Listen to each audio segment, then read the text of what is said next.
मंडळी नमस्कार.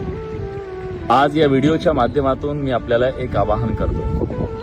महाराष्ट्रावरचं ओल्या दुष्काळाचं संकट किती मोठं आहे हे गेल्या काही दिवसापासून आपण सातत्यानं बघतोय. या संकटाच्या काळात इथल्या उघड्यावर पडलेल्या शेतकऱ्याला मदतीचा हात देण्यासाठी सरकार पुढाकार घेईल, सरकारची मदत जाहीर करेल. पण हे संकट इतकं मोठं आहे की या संकटामध्ये सरकारही पुरे पडू शकत नाही, इतका तो नात नुकसान झालेला आहे. शेतकरी उघड्यावर पडलाय, त्याच्या तोंडचा घास गेलाय आणि मुळात सकट उखडून पडलेल्या या शेतकऱ्याला मदतीचा हात देण्यासाठी आपण सगळ्यांनी आता पुढे येणं गरजेचं आहे. एक पत्रकार म्हणून नाही तर एक सामान्य नागरिक म्हणून मी माझ्या पगाराचा अर्धा पगार हा आज माझ्या शेतकऱ्यांच्यासाठी मुख्यमंत्री सहायता निधीमध्ये जमा केलेला आहे.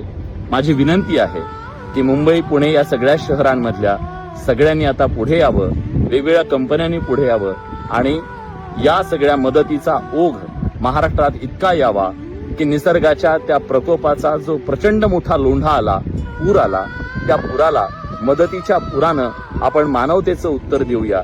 यासाठी मी आपल्याला आवाहन करतोय की आपण सगळेजण मिळून पुढे येऊ आणि या शेतकऱ्याला सांगू, तू एकटा नाहीयेस, आम्ही सगळे तुझ्या सोबत आहोत.